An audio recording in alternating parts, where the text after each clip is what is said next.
We'll start with a little bit of history. So this is from the Whatcom County Comprehensive Plan, page 2.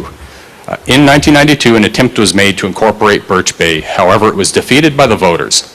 In 2008, the county completed an incorporation feasibility study for the Birch Bay UGA, which identified the issues with and benefits of incorporating. It concluded that Birch Bay incorporation was financially feasible given the community's tax base and service needs. The community has not made another attempt to incorporate. In 1997, we were established as a UGA. That's an urban growth area. It's part of comprehensive planning. So which is a part of the Growth Management Act you might have heard of.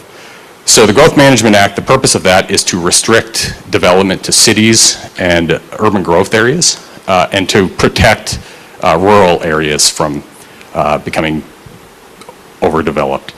Sprawling, urban sprawl, that's right. Part of that is establishing urban growth areas around cities. And so most of the time, you'll see like Bellingham has UGAs kind of north of Silver Beach, or North Bellingham, Ferndale has UGAs, Blaine, all those different cities have UGAs. We're a little unique in Birch Bay in that we're a standalone UGA. There's a few of them in the state, but we're not centered around a city, though we're zoned for urban development. And in general, according to the state law, cities are best suited to provide services to the UGAs. This is another quote from the Whatcom County Comprehensive Plan. So it's because of the Growth Management Act and the fact that they made us a UGA in 1997, essentially they have to be a policy that they will encourage and assist Birch Bay urban growth area with incorporation when appropriate. And so over this time, since 1992, the last time that incorporation was voted on, the population has essentially tripled. 1992 is about 3,000. In 2007, 2008, when the previous feasibility study was completed, the population was 5,900.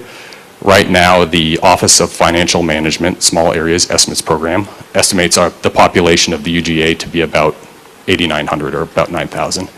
The 2036 comp plan projects the population of the Birch Bay UGA to be about 13,000. To put that into perspective, that is the population density of Ferndale today. So just in the context of services and representation and all that, I put a little asterisk by the 13,000 number there because that is going to change.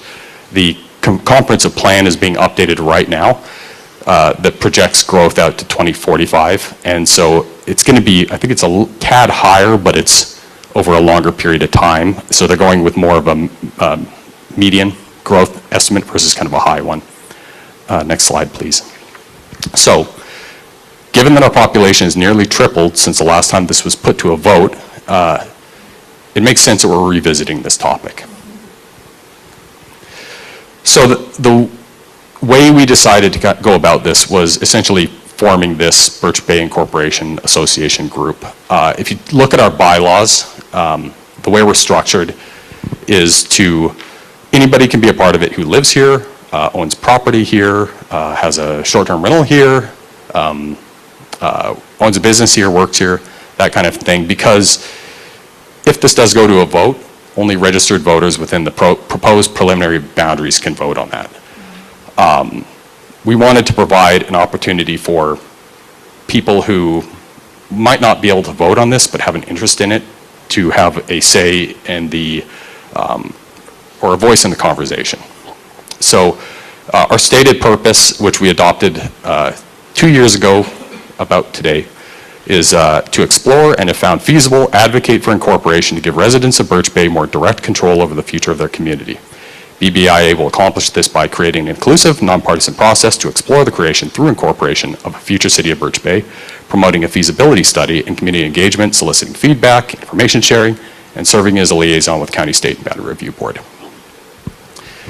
And thank you for helping us achieve these goals. I think we can say we've achieved our goals so far. So as of tonight, we've held 175 hours of open public meetings. As part of the incorporation process, we'll talk about it a little later, there's a public hearing after a notice of intent. We've done 30 some of them essentially so far. We've conducted several surveys, we've had information booths at different events, gathered 4,430 community opinions. So that's emails sent to our info email address. That's public comments from our minutes. It's survey responses. But essentially, we've gotten 4,430 opinions from the community. And then we also tallied this up in the last month, printed about 15,000 pages of information. So every meeting we have, we essentially go through a ream of paper, printing up agendas, maps, the sound bites. So it's something I'm proud of, that if nothing else, I think we have a more educated community in regards to planning. Just noticing the numbers are mixed up there. But number two, we successfully advocated for an updated feasibility study, which I learned today will be presented virtually to the community on December 17th, 6 p.m. So we didn't know, for a while there, we didn't know if it was going to be done by the end of the year, but we got the email today at about 10 a.m. that mark your calendar, December 17th, 6 o'clock, there'll be a virtual presentation from the consultants who are completing it. Yeah, we're definitely going to have a watch party. If you want more information on that, we'll talk a little bit about the feasibility study later, but if you want more information, the county has a website. The link's there. Just if you Google Birch Bay Incorporation feasibility study, you'll find it. And they've got a lot of information there. And then also, I've provided a link here for the Dash Point Browns Point study. So Community Attributes Incorporated is the consultant that was hired by the county to do this. They just completed one in July. It was published for a community down near Seattle, smaller than ours. But if you want to go give that a look, it'll give you an idea of, you know, the level of analysis they put into it. And all of these underlined things you see tonight on these presentations, those are all links to the sources, and you can access this presentation on the front page of our website. Just go down to upcoming meetings, click on presentation, and you can click the links to learn more. And then we've hosted and engaged with the County State Boundary Review Board, plus we've had a lot of the different districts come to our meetings and make presentations. We've talked to different community groups. I went to a Simiamu Men's Breakfast Club and talked to them about it. They were curious. We've talked to neighboring cities, Chambers of Commerce. Mr.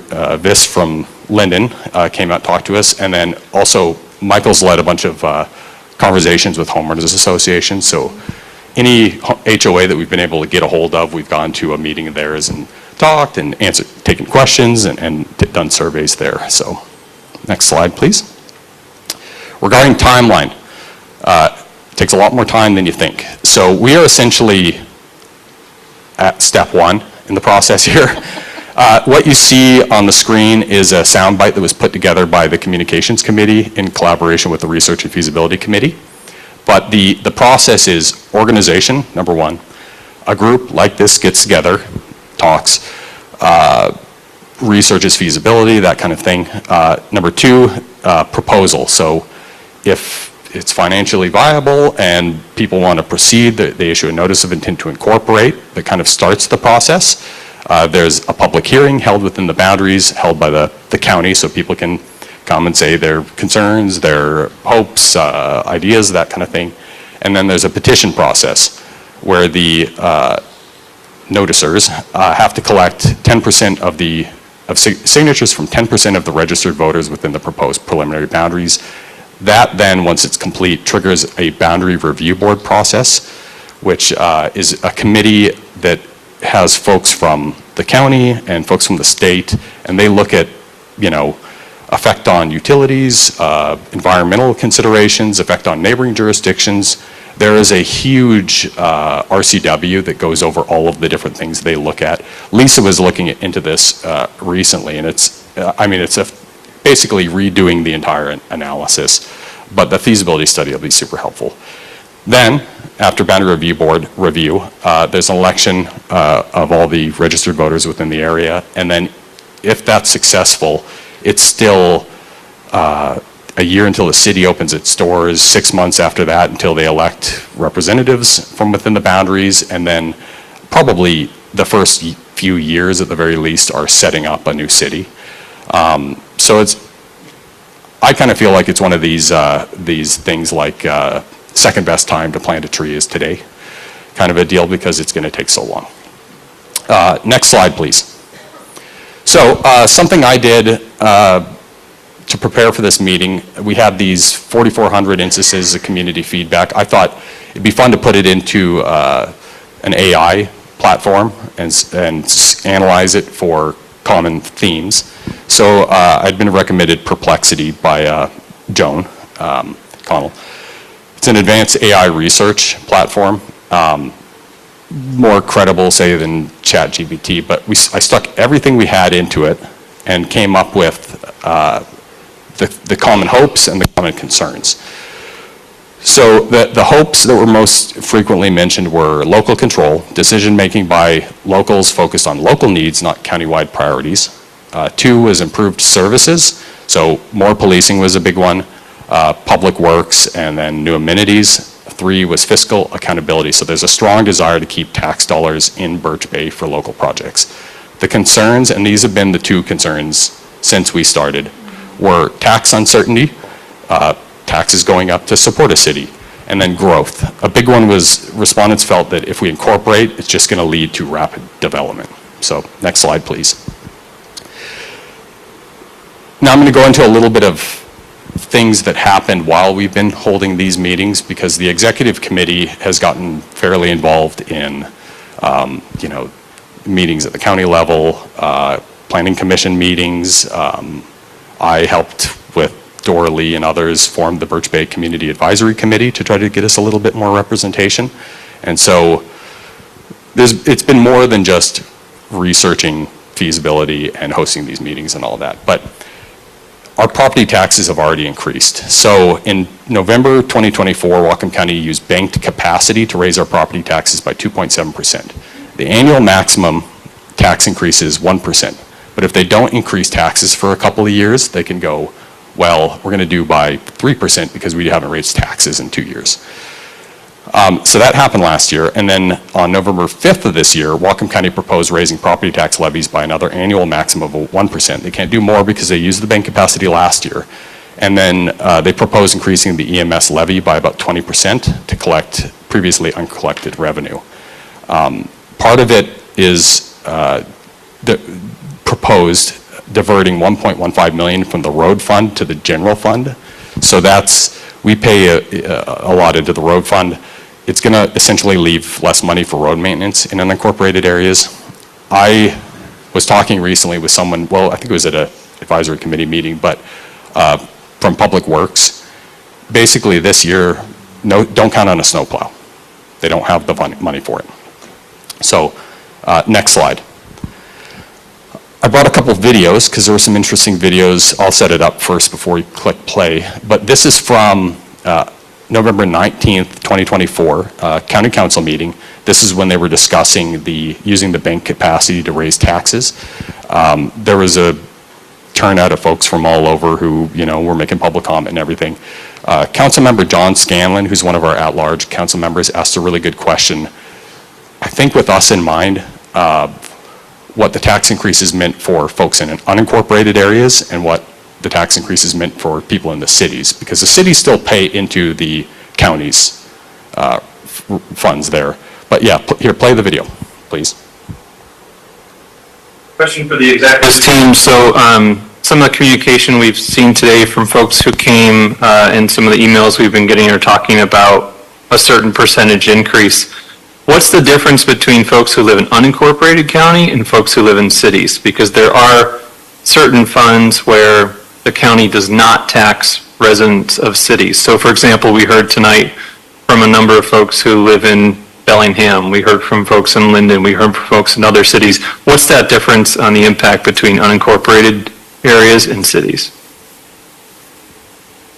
So in unincorporated portions of Whatcom County, taxpayers contribute to both the general fund and the county road fund. So we have estimated, based on an average home value of about $650,000, that increase would It's a little pause here. be about $133 annually, or 2.7% of their total tax bill.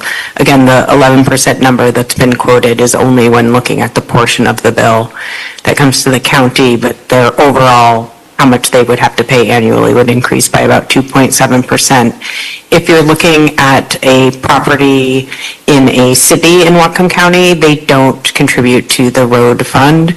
And so the average annual increase we've estimated to be about $45. That's about a 1% increase on their total property bill annually. So the person from the county's executive's office was explaining the tax increase was 2.7% for unincorporated Whatcom County, 1% for the cities. The cities still might have raised taxes, but I just found that that was an interesting thing to think about in the context of tax increases and what's been happening while you've been holding these meetings. Next slide, please. This is another soundbite that was put out by our Communications and Research and Feasibilities Committee that talks a little bit about the new cities. So in a lot of cities, property taxes are higher than the county rate, but in the 5 of the 6 newest cities, we found that they were able to deliver services at a lower rate than the county. And we can talk about that more later. Next slide, please. As far as development, I don't know if you've been paying attention, but there's been a lot of talk about development, and there's development coming, essentially. So if you can see the map here, this is Birch Point. The red line, not the dashed one, but the red line is the city limits of Blaine. Blaine, you know, there's East Blaine, and then there's West Blaine across Drayton Harbor. The Simiamu makes up West Blaine. So when you're looking at it here, there's a top of a hill there, kind of where it says Blaine in that rectangle area there. Below that downhill, there's 2 developments that are happening. It's coming. There's 490 homes in one of them, 63 homes coming in the next one. I made this map before Blaine withdrew their UGA expansion, but there was a time when they were proposing bringing in about 1,000 acres. So basically the entire interior of Birch Point, they were going to bring in as UGA and UGA Reserve, which is UGA is area to become a city. UGA Reserve is kind of areas that then will become UGA. If that had happened and it were developed at the same density of Avista and Inverness, that those kind of dark red areas, the 490 and 63, it would have meant 2,300 new homes. So you add that with the other 2 developments there, that's essentially the housing inventory of Blaine today. So imagine another Blaine on Birch Point. The area there on Birch Point that they were talking about making UGA, the reason why it didn't happen is because people in this group, people from the chamber, people from the advisory committee went to meetings, planning commission meetings, many meetings, county council meetings, had meetings with our representatives at the county and said, this is going to be bad for Birch Bay.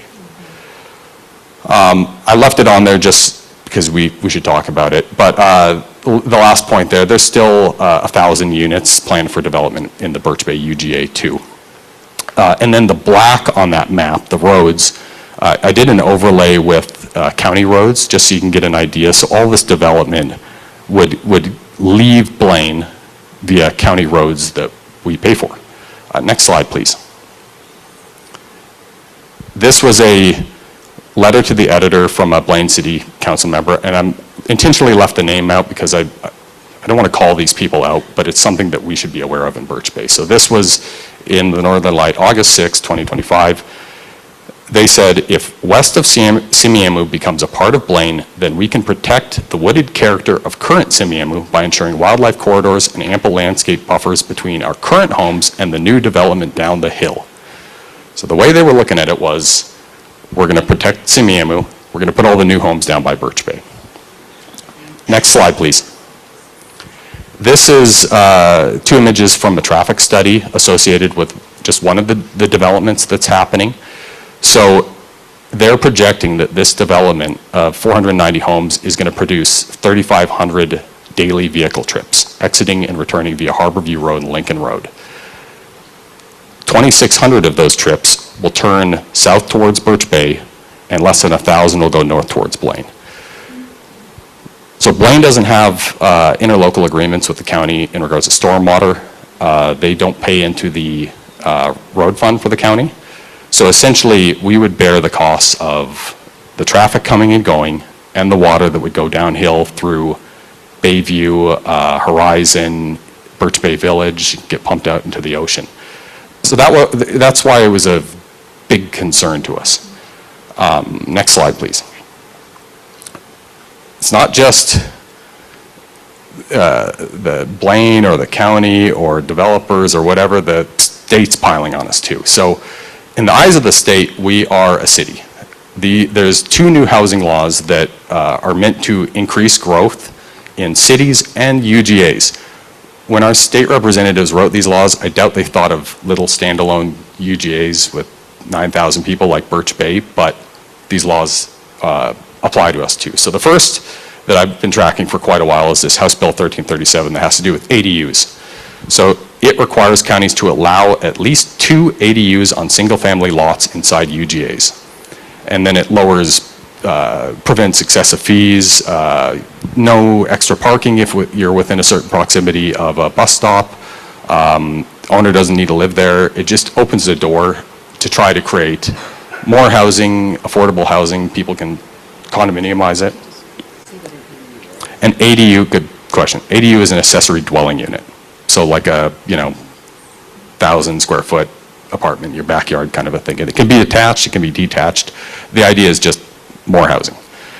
The second law, this House Bill 1110, middle housing, they call it, it requires cities and UGAs to upzone single-family areas to allow multifamily. So rather than, 1 dwelling unit per lot, you could put a duplex or a triplex. There's a lot of neighborhoods in Birch Bay that I think are going to be caught off guard when they see a duplex going up next to them. The whole idea, though, is more housing, drive down housing prices, and make it more affordable. I don't think they were thinking of Birch Bay, a place with 1 neighborhood deputy, when they wrote these laws, but here we are. Next slide, please. So kind of why I'm sharing all this information is that over the past 2 years that we've been meeting, I've really come to learn that there's big decisions being made by decent people, but they don't live in Birch Bay. They don't understand us. They're looking after, the folks from the county. Our county executive's going to speak in this video. His job is to do what's best for the county. Or even our county council member, Ben Allenboss, he represents us, but also Blaine, Ferndale, Custer, different areas. Our at-large people are looking after the whole county, and then the cities are going to do what's in the best interest of the city. So this was a meeting, it was a city and county officials meeting held on February 20th. That was the same day that we had Sheriff Kingsley come and talk to our group, so we were here early listening to it going, oh my goodness, can you believe what they're saying? You'll hear the county executive, the mayor of Linden, and I think that's it in the meeting, but they're basically, what they're talking about is the county, as part of the comprehensive planning, they go, we're going to grow by 100,000 people or whatever. Where are those people going to go? We're going to try to keep them out of the rural areas because we're trying to limit urban sprawl. And then the cities and the UGAs are kind of divvied up with this, one city might not want to grow, another city might be more ambitious, so they want to go with a high thing, a low thing, and so you'll hear different people talk here. Play the video, please. I guess in terms of the cities, Linden is surrounded by great agriculture. Birch Bay is not.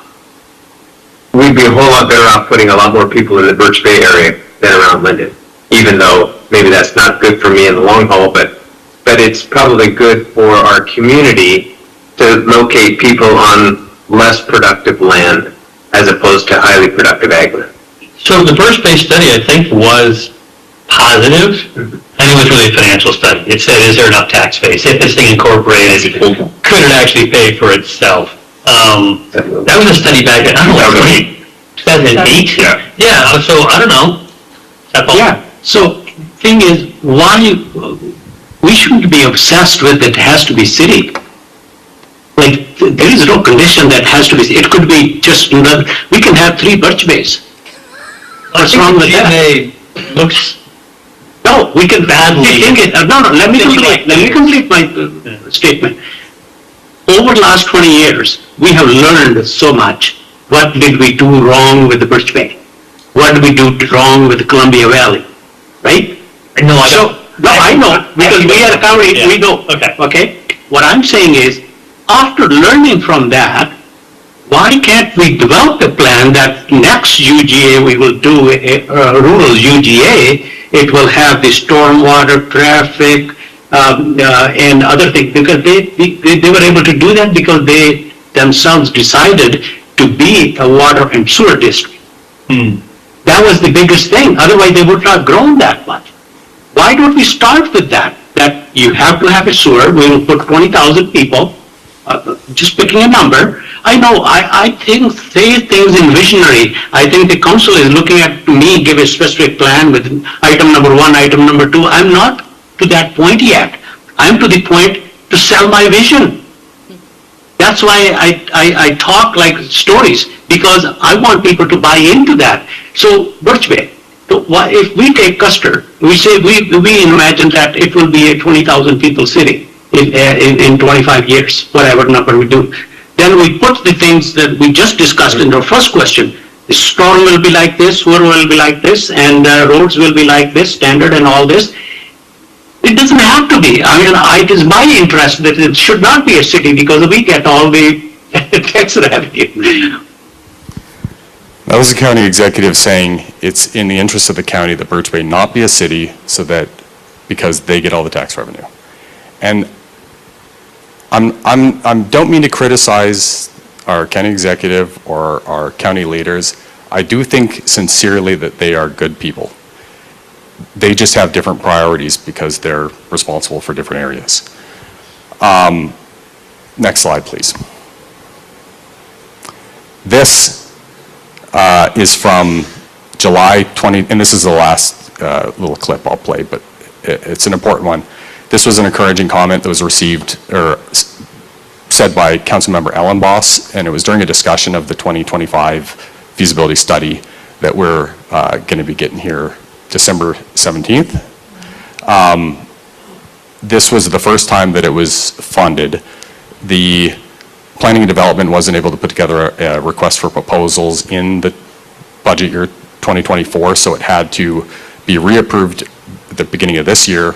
We're going to get it soon, but this was the county council members talking about why they should or shouldn't fund this study. And this is Council Member Ellenboss talking about why he supported funding this feasibility study. You could play the clip, please.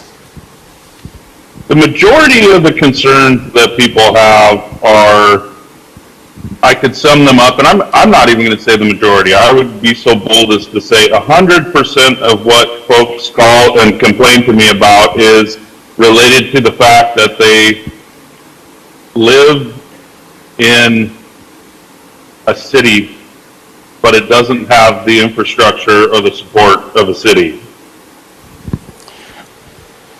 100% of the problem, according to Councilmember Ellenboss, 100% of the problems we have, the complaints that he hears about are due to the fact that we live in a city, but we don't have the support of a city. And you can do next slide there.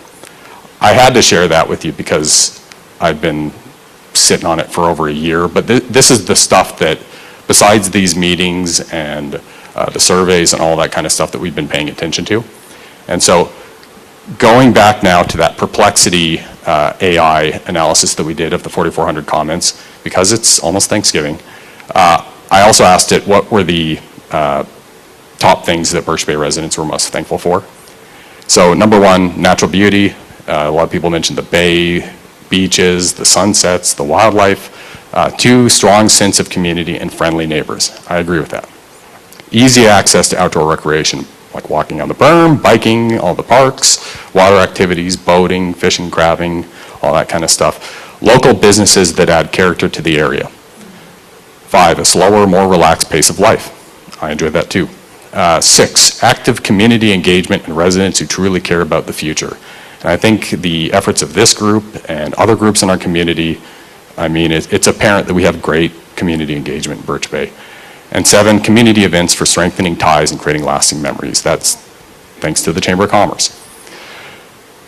What I started to think about more recently, looking at this though, was what we should be thinking about is who would do a better job protecting or promoting the things that we're thankful for here.